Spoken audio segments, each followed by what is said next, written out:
अमित शाह साहब का मैं बहुत सम्मान करता हूं और उनसे मैं किसी आर्गुमेंट में नहीं पड़ना चाहता हूं। उनकी जो एक मूल बात है और वो ये है कि जब वो गवर्नर थे तब उन्होंने ये बातें नहीं उठाई, तो मैं एक करेक्ट कर दूं, मैंने तब पुलवामा भी उठाया था, सेम डे उठाया था, अगले दिन उठाया था, कई बार उठाया था, और किसानों वाले मुद्दे भी मैंने जब मैं गवर्नर था तभी उठाए थे।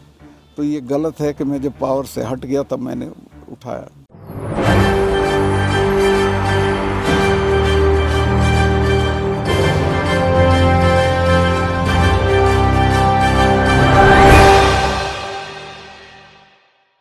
नमस्कार, मैं नाज़मीन खान और आप देख रहे हैं SPN 9 न्यूज़।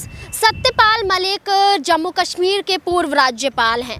पूर्व राज्यपाल के तौर पर इनकी जिम्मेदारी बहुत बन जाती है कि क्या कुछ काम करते हुए वो जम्मू कश्मीर में देखे गए। जम्मू कश्मीर की बात की जाए तो आतंकवादी गतिविधियां वहां पर देखी जाती है, जिसकी सुरक्षा सबसे ज़्यादा वहां पर की गई है।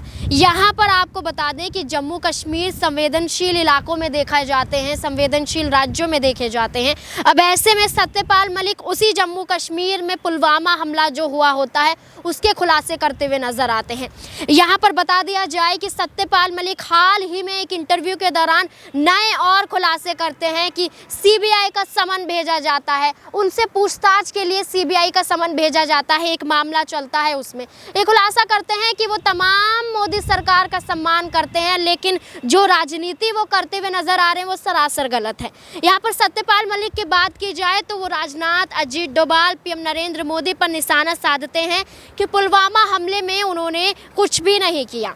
यहाँ पर हमारी सीमा में आतंकवादी घुस जाते हैं, जिसमें पाकिस्तान का हाथ बताया जाता है, लेकिन सरकार वहाँ भी नाकामयाब साबित करती हुई नजर आती है। आपको बता दें कि सत्यपाल मलिक एकाएक करके कई खुलासे करते हैं। यहाँ पर आपको ये भी बता दें कि PM नरेंद्र मोदी वाहवाहियाँ बटोरते हैं ताकि यहाँ पर पुलवामा हमले में जो शहीद हुए हैं उनकी शहादत पर यहाँ पर अपनी पीठ थपथपाते हुए ये बोल सके कि उन्होंने ही तो काम किया है। पुलवामा हमले में हमारे 40 जवान शहीद हो गए हैं, लेकिन हमने पाकिस्तान का सच सामने ला दिया है, उनके कारनामे हैं। यहाँ पर सत्यपाल मलिक वही खुलासा करते हैं कि बेशक वहाँ पर पाकिस्तान का हाथ है, लेकिन हमारे जवान जो शहीद हो गए हैं उसमें हमारी सरकार का हाथ है, क्योंकि हमारी सरकार ने कुछ नहीं किया है। और उसी के साथ साथ सत्यपाल मलिक तो खुलासा करते ही हैं, लेकिन हमारी जो गोदी मीडिया है, जिन्हें गोदी मीडिया से संबोधित किया जाता है, वो कुछ और ही कारनामे करती हुई नजर आती है। यहाँ पर सत्यपाल मलिक को ही गलत ठहराया जा रहा है। सत्यपाल मलिक पे आरोप लगाए जा रहे हैं कि जब आप राज्यपाल थे तब आपने अपनी चुप्पी क्यों नहीं तोड़ी। अमित शाह कहते हुए नजर आ रहे हैं कि अब जो गवर्नर बोलते हुए नजर आ रहे हैं, पूर्व गवर्नर, साफ तौर पर साजिश है मोदी सरकार को फंसाने की। यहाँ पर उस वक्त उन्होंने चुप्पी क्यों नहीं तोड़ी। तो तमाम तरीके से यहाँ पर सत्यपाल मलिक को घेरा जा रहा है, CBI का समन भेजा जाता है। जब यहाँ पर सत्यपाल मलिक ये कहते हैं कि PM नरेंद्र मोदी फाइलें बंद करने के लिए, कुछ अडानी से जुड़ी फाइलें होती हैं उन्हें बंद करने के लिए मुझे फ़ोन किया जाता है, बाकायदा फ़ोन करके कहा जाता है कि आप इतने पैसे ले लीजिए, इतने करोड़ रुपए ले लीजिए और आप अपना मुंह बंद रखिए, फाइलों को बंद रखिए। तो ये बंद करने वाली राजनीति अक्सर से वो चलाते हुए नजर आए। तो सत्यपाल मलिक ने खुलासा कर दिया। तमाम फ़ोन रिकॉर्ड जो सामने आते हैं, इससे साफ हो जाता है कि PM नरेंद्र मोदी ने साजिश के तहत पुलवामा हमले में अपनी लापरवाही को दिखाया, भ्रष्टाचार के तहत अपनी ही सरकार को बचाते हुए और खुद को बचाते हुए दिखाई दिए। अब इस तमाम मुद्दों पर खुलासा करते हुए सत्यपाल मलिक का समर्थन करते हुए कांग्रेस भी उतर आई है। यहाँ पर सत्यपाल मलिक का समर्थन करते हुए सुप्रिया काफी कुछ खुलासे कर रही है कि गोदी मीडिया ने किस तरीके से खेल रचा, PM नरेंद्र मोदी ने किस तरीके से षड्यंत्र रचा। क्या कुछ कह रही है सुप्रिया, देखिए इस रिपोर्ट में। ये वीडियो विशेष मेरे मीडिया के आदरणीय साथियों के लिए है, और ये वीडियो इसलिए जरूरी है क्योंकि 10 दिन से ऊपर हो गए और 4 जगहों के राज्यपाल, भाजपा के बड़े नेता सत्यपाल मलिक का वो खुलासा, जब उन्होंने बताया कि 14 फरवरी 2019 का पुलवामा का वो आतंकी हमला टल सकता था अगर सरकार ने 5 हवाई जहाज जवानों के लिए दे दिए होते। और जब ये बात उन्होंने मोदी जी को बताई तो प्रधानमंत्री ने उनसे कहा तुम अभी चुप रहो। इस पर मीडिया को साफ क्यों सूंघ गया है? कोई एक शो आपने किसी भी चैनल पर होते हुए इस पर देखा, जो मीडिया कांग्रेस के उस नेता जिसका किसी को नाम नहीं पता है, कोई पता नहीं फला का कहीं जिला अध्यक्ष पहुंच जाता है माइक लेकर एक व्यक्ति ने मीडिया के सत्यपाल मलिक का इंटरव्यू करने की जरूरत नहीं समझी, और ये वो व्यक्ति है, वो जम्मू कश्मीर में तब राज्यपाल थे जब ये आतंकी हमला हुआ। लेकिन बेशर्मी और थिथरई इतनी ज्यादा है कि पिछले कुछ दिनों में मैंने कुछ बातें सुनी टीवी चैनल पर, इसलिए बोलनी जरूरी है। 40 जाबाजों की शहादत होती है। राज्यपाल जो उस समय के थे वो कहते हैं कि हवाई जहाज नहीं दिया गया, उन्होंने जब मोदी जी को बताया उनको चुप रहने की धमकी दी गई, और बार बार वो धमकी दी गई। मीडिया के लोग पलट के दो बातें पूछ रहे हैं। पहली बात मैंने सुना टीवी चैनल पर पूछते हुए कि साक्ष्य दीजिए। क्या दोहरे मापदंड है आपके? सर्वोच्च पद पर जो व्यक्ति बैठा हुआ था उसके वक्तव्य पे साक्ष्य मांगा जा रहा है। अरे भैया, नार्को टेस्ट करा दे तब आप उनकी जांच कराइएगा। एक इल्जाम लग रहा है, जांच कराने का काम सरकार का है। और ये साक्ष्य गुलाम नबी आजाद से मांगे थे जब उन्होंने बेकार की व्यर्थ के अनाप शनाप आरोप लगाए थे राहुल गांधी पर, और कतार लगा के पूरा मीडिया खड़ा था दौड़ दौड़ के गुलाम नबी आजाद का इंटरव्यू करने के लिए। एक व्यक्ति ने छोड़ा नहीं था उन्हें। और एक बात मैंने और सुनी मीडिया चैनल्स पर, कहा गया अगर ऐसा ही था तो सत्यपाल मलिक ने उसी समय रिजाइन क्यों नहीं कर दिया। अरे अगर ऐसा ही था, अगर कांग्रेस में ये सारी खराबियां थी जो गुलाम नबी आजाद दौड़ दौड़ कर आप लोगों को एक के बाद एक चैनल पर बता रहे थे, तो उन्होंने क्यों नहीं रिजाइन कर दिया? जब तक सांसद बने रहे, जब तक मंत्री रहे, जब तक सरकारी बंगला रहा, तब तक तो सब ठीक था।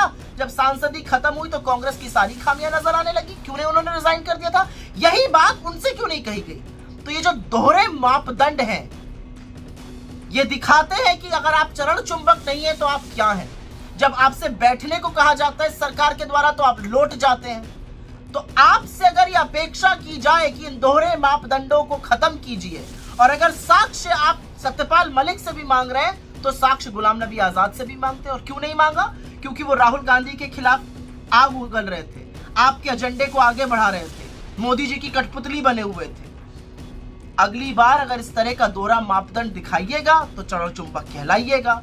बुरा लगे तो उससे हमें कोई फर्क नहीं पड़ता है। लेकिन आज सवाल ये है कि चरण चुंबन और चरण वंदन में आप अपना कर्तव्य भूल गए।